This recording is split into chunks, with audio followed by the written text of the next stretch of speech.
Okay, so I was trying to show you in Illustrator and I realized what I did wrong.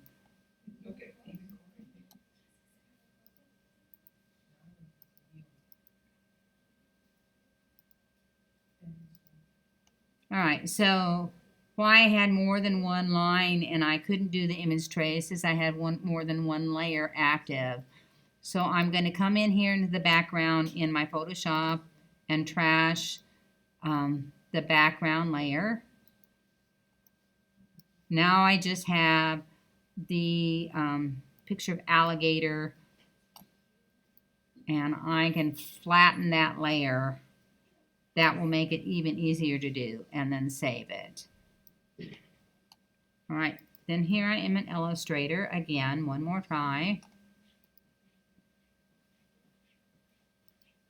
Illustrator, and if you don't have it open on your desktop, you can go into your Launchpad and slide things back and forth with your arrow tool, and there's all the rest of our Creative Suite. There is Illustrator. So one more time, new Illustrator document.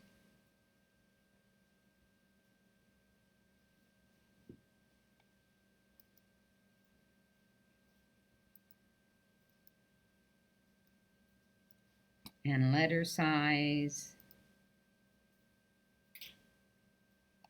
And file to place.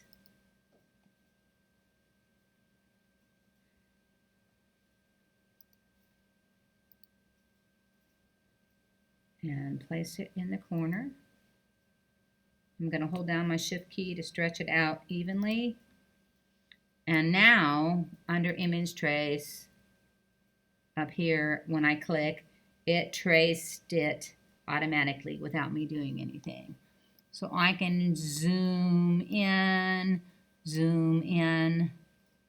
and you can see that now I have a vector line, which means it's a mathematical calculation, and it's nice and clean, much nicer looking than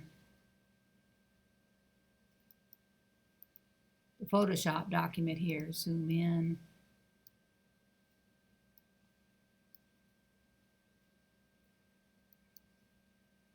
Photoshop, zoom in to 200%. So you can see the difference between the vector and the Photoshop. I think Photoshop lines win hands down. Vectors win to Photoshop. All right, so I want to get it back to Photoshop. I can save this and do more things later on, but I'm really not going to need to. So what I need to do is export it.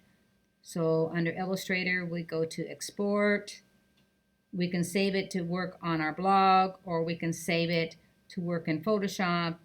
And its best way of doing that to go into the Photoshop document is a PNG file. So,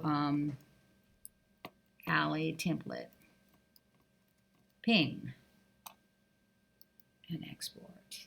And you want to make sure your resolution is 300 dots per inch, and it is ready to go.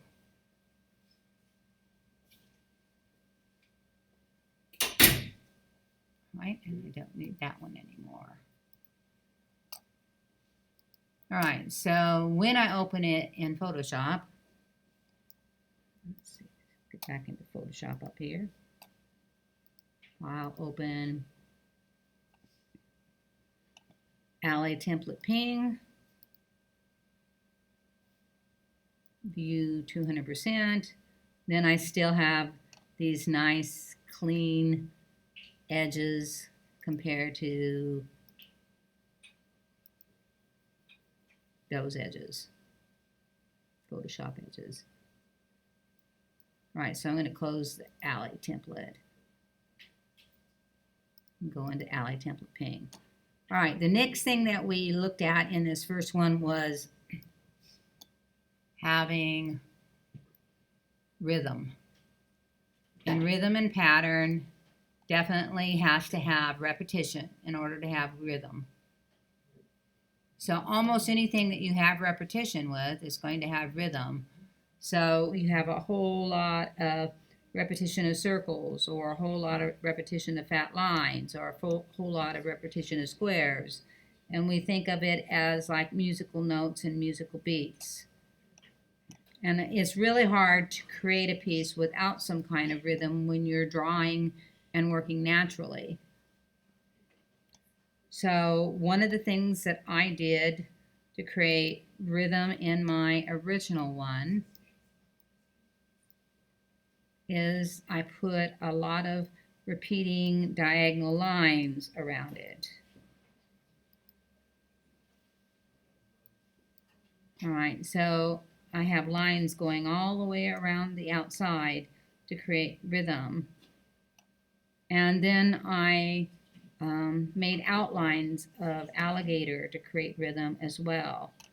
So I have lots of repetition and rhythm. And then I thought it was pretty boring looking by itself. So I played with texture, and I did a little bit under filter to distort some of the things that I did. All right, so I don't need my alligator anymore. And there's the way that I went. All right, so view, put on screen.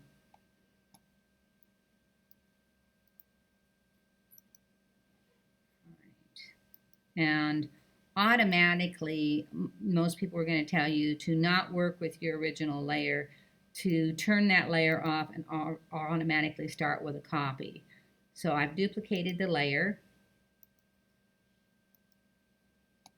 And I have just selected around the outside of alligator, and that's a quick way of just being able to trace around the outside. And I use my magic wand tool to do that. And then I can do all kinds of things to modify my selection. So I'm going to expand that, I think I need to contrast. Modify and contrast that selection by about 15 points here. And you see that I now have an outline in my dotted selection tool. And I can pour black or gray out there with my bucket. And I have a black background, and I can keep doing that. Select, modify, expand, 15 points.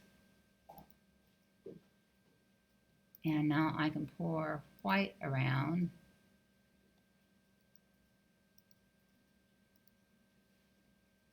Deselect. I didn't modify.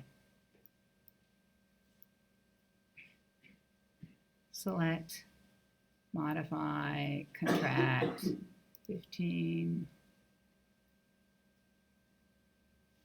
Select, modify, contract, 15 more. Now you see I have another layer of line around it. So when I pour white into that and deselect, I have a whole nother line. I think I put it on the same layer. But this is how I could definitely outline things without having to draw my outline. So I'm going to do it one more time. This is the one I don't want. And put a new layer out there when I do it. So I'm going to select that section, select, modify, contract, 15 pixels, and I'm going to add a new layer so it won't be on the same layer. Yeah. So I came down here and added a new layer right here, and I'll pour my bucket of gray out. Now I'm on that layer now. Select, modify, contract, 15 pixels. Now I have that gray line there, And I'll change to white. All right, so now I have a tracing layer that I can keep putting out there and duplicating the tracing layer itself and move it around and play with that in a rhythmic manner. Or I can keep it all just on the same layer. And so it becomes like pop art, op art, if I just select that, select, modify, contract, 15, pour out the gray with my bucket, select, modify, contract, 15 pixels, pour out the white. So she could just definitely be an op art piece. And now it has rhythm.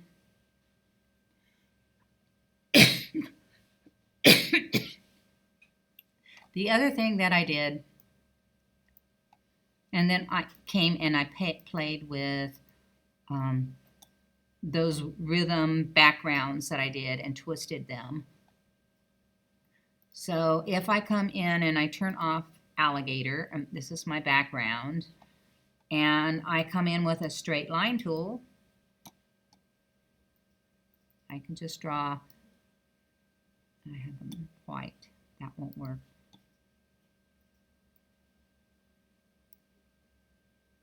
I can draw lines out.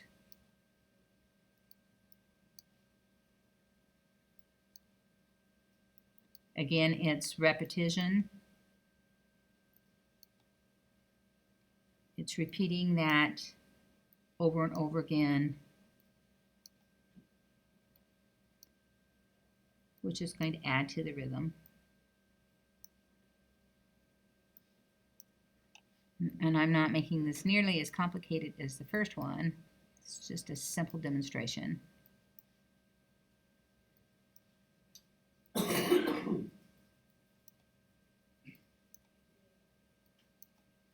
All right, and then I came in, I can duplicate that layer as many times as I want and play with it, which is what I did.